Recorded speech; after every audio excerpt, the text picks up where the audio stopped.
In Bordeaux, a 59-year-old man named Cyril Cheteville looked out at his own city this summer and used a word forecasters almost never hear from ordinary people describing ordinary weather: apocalypse. He wasn't being dramatic, for effect. Between mid-June and mid-August 2026, Europe recorded a provisional toll of roughly 32,000 excess deaths, driven overwhelmingly by heat. Slovakia hit 42, at 2 degrees Celsius, a new national record. Denmark, a country most people don't associate with extreme heat at all, hit 37. The Loire, the Po, the Rhine, and the Danube, 4 of the continent's defining rivers, all fell to record low levels in the same month, exposing riverbeds that hadn't seen open air in generations. A wildfire in Aragon, Spain, burned through 1,600 hectares in a single night. Across France, families with no air conditioning taped emergency foil survival blankets over their windows, trying to keep out a sun that simply wouldn't relent. That's the summer that already happened. And according to the same forecasting models that predicted it months in advance, it isn't actually the part of 2026 that should worry you most. Long-range forecasters are now watching the exact same background atmospheric pattern responsible for that historic heat begin to break down. And what typically happens when a pattern like this one finally lets go isn't gentle relief. It's whiplash, and the specific physical reason that whiplash turns dangerous is sitting right now in the parched, cracked soil underneath half the continent. I am your name, and this is your channel. If you want the real science behind headlines like this one, subscribe now, because we go this deep into stories exactly like this every single week.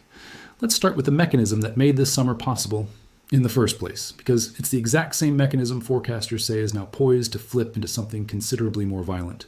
Throughout the summer of 2026, Europe sat beneath what meteorologists call an omega block, named for the shape it traces on a weather map, a high-pressure ridge flanked by 2 low-pressure troughs, one over the North Atlantic, one over Russia. Normally, winds move weather systems along fairly efficiently, but an omega block stretches so far into the atmosphere that it becomes almost stationary, effectively pinning the same high-pressure dome over the same stretch of ground for weeks rather than days. According to detailed forecasting from the Climate Impact Company, the specific setup driving this year's disaster traced back further than most people realize to record warm marine heat waves off the western and southwestern coasts of Europe and across the Mediterranean, developing as early as late spring. Those unusually warm ocean waters helped sustain a subtropical high-pressure ridge that anchored itself over the continent and simply refused to move, repeatedly reinforcing itself through the following months. A study published in the Proceedings of the National Academy of Sciences found that these exact kinds of locked atmospheric patterns, the mechanism behind both extreme heat domes and extreme flooding, have very nearly tripled in frequency since the 1950s, a direct, measurable consequence of human-driven climate change reshaping how the jet stream itself behaves. The compounding effect of that locked pattern is what turned an already serious heat wave into what world weather attribution scientists are now calling one of Europe's most significant heat and drought events in recent years. Persistent precipitation deficits carrying over from 2025 in Eastern Europe combined with the new summer's relentless heat. And by July, Europe's own Copernicus European Drought Observatory reported that half of the entire European Union and the UK were under some level of drought, with 9% of that territory already at the most severe alert level. This is the part of the story that connects directly to why forecasters are watching what comes next with such genuine concern. Because parched soil isn't simply an agricultural inconvenience, it fundamentally changes how dangerous the next significant rainfall becomes. Soil that has spent months baking under record heat and near total rainfall deficit develops a specific physical property meteorologists and hydrologists watch closely. It loses much of its capacity to absorb water at all. Extremely dry earth can become compacted and, in some cases, almost water repellent at the surface, meaning that when substantial rain finally does arrive, instead of soaking in gradually the way it would on healthy, moist ground, that water sheets off the surface almost immediately, rushing directly into streams, rivers, and urban drainage systems far faster and in far greater volume than the same rainfall total would produce under normal conditions.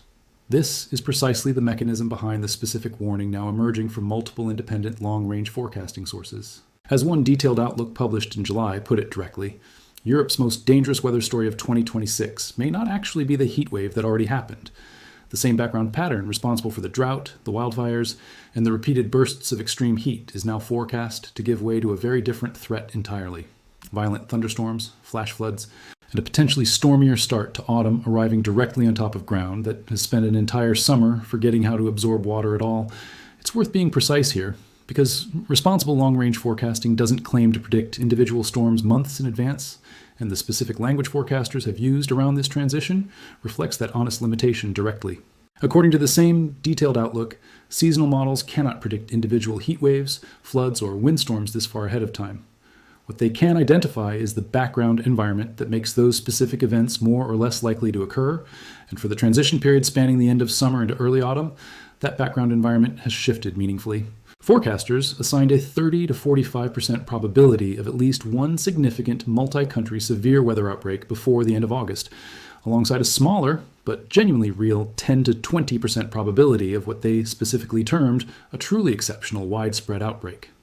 The potential impacts identified alongside those probabilities read like a checklist of Europe's most disruptive weather categories at once: destructive wind gusts, very large hail, widespread tree damage, railway disruption, power outages, and flash flooding concentrated specifically in urban areas, exactly the built environment least equipped to handle sudden concentrated runoff. Eastern Europe carries its own specific version of this risk. Romania, Moldova, Ukraine, and the surrounding region are forecast to remain warmer than normal overall, but with rainfall distribution expected to stay highly uneven, some agricultural areas could face worsening soil moisture deficits, even as other nearby areas absorb the kind of sudden, intense thunderstorm activity capable of producing serious localized damage. The specific worst-case scenario forecasters have flagged for this region involves a persistent ridge extending from the Balkans toward Eastern Europe, a configuration that could further intensify both the fire weather danger and the eventual violence of whatever storms finally break the pattern. It's worth being direct about a counterintuitive but genuinely important point buried in this forecast. The moment the oppressive heat finally breaks is not the moment the danger passes. In many ways, it's the moment a different, faster-moving category of danger begins. A large-scale pattern breakdown of this kind doesn't happen gently. When an omega block of this strength and duration finally collapses, it tends to do so abruptly, releasing weeks of pent-up atmospheric energy in a comparatively short, violent transition, rather than a slow, gradual return to normal conditions. That's precisely why forecasters are specifically flagging thunderstorm severity, hail size, and wind gust intensity as major concerns for the transition period, rather than simply describing a welcome return to milder temperatures. The same drought-parched ground that struggled through the summer's heat is, in this specific transition scenario, considerably more vulnerable to flash flooding than it would have been if this year's rain had simply arrived on a normal, gradual, seasonal schedule. This pattern, extreme heat and drought followed by a violent, flood-prone transition, isn't unique to a single summer. It reflects a broader, well-documented feature of how a warming climate reshapes the entire hydrological cycle, not just peak temperatures.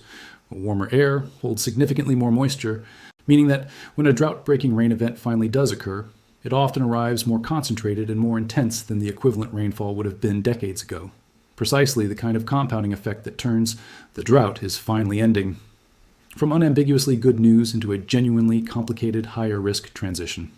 Looking further out, the forecast picture for the remainder of 2026 carries its own significant complication, one directly tied to the same historically strong El Niño we've covered on this channel before. According to the Climate Impact Company's own autumn outlook, as the cool season arrives across Europe, the broader climate is expected to shift wetter, which would help ease, though not fully end, the immense drought conditions built up over the summer. Critically, this El Niño-driven autumn is expected to remain warmer than normal overall, with genuinely cold weather largely confined to western Russia, while the rest of the continent trends mild even as storm activity increases. A strong North Atlantic Western Hemisphere pattern is forecast to favor a semi-permanent upper trough off Europe's west coast, a configuration that tends to ramp up the broader Atlantic storm track, feeding directly into the continent.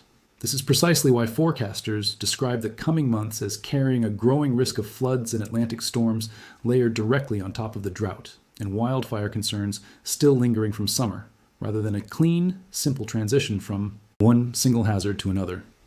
Europe's own coordinated windstorm naming program, tracking the 2025-26 season, has already recorded 39 total storms and more than 487 fatalities heading into this year, with the strongest storm so far, Storm Joseph, registering a central pressure of 939 hectopascals and the strongest single wind gust associated with Storm Amy, reaching 139 miles per hour at Folgefonna, Norway.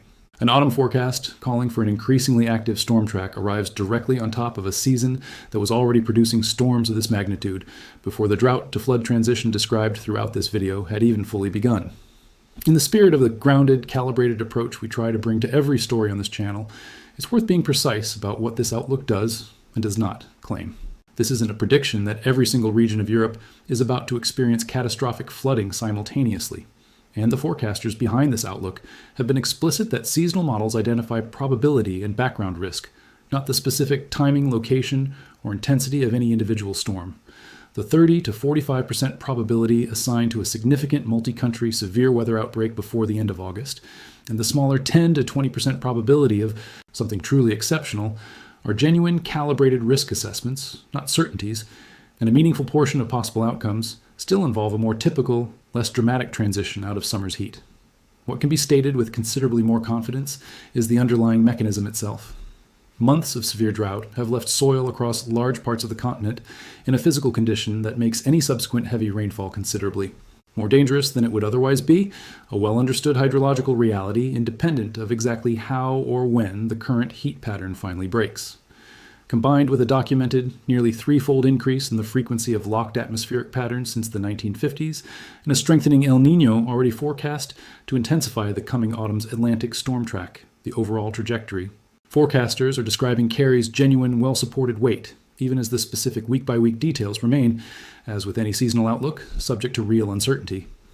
Europe's Copernicus European Flood Awareness System continues monitoring river discharge levels across the continent's major catchments in real time, tracking whether the drought-breaking rain, whenever it arrives, produces the kind of concentrated rapid runoff this video has described, or a more gradual, manageable recovery. National meteorological agencies across France, Spain, Germany, and the wider EU continue issuing updated short-range forecasts as the transition period approaches, refining exactly where and when the highest probability severe weather threats are likely to materialize. Longer range, the developing Super El Niño will continue shaping Europe's autumn and early winter outlook, with forecasters expecting an overall milder, wetter pattern to gradually ease the summer's drought conditions, even as an increasingly active Atlantic storm track raises the risk of significant wind and flood events continuing well beyond the immediate transition period covered throughout this video. The broader pattern connecting this story to the wider reality of a warming Europe is one worth sitting with. This wasn't simply an unusually hot summer that will fade from memory once autumn finally arrives. It was a demonstration of exactly how a warming climate is reshaping the entire structure of European weather, locking in longer, more extreme heat events, and then setting up the exact soil conditions that turn the pattern's eventual collapse into its own distinct, dangerous event. The heat made the headlines. What forecasters are genuinely afraid of is what happens the week after the heat finally breaks. If this kind of deep dive into the real science behind Europe's extreme weather is what you come here for, subscribe now, because we cover stories exactly like this every single week. Drop a comment below and tell me if you experienced this summer's heat firsthand, and whether your region has started seeing the pattern shift yet. And if you know someone living anywhere across Europe, send this to them, because understanding exactly why the end of a heat wave can be just as dangerous as the heat wave itself is exactly the kind of knowledge worth having before the storms arrive. Thanks for watching.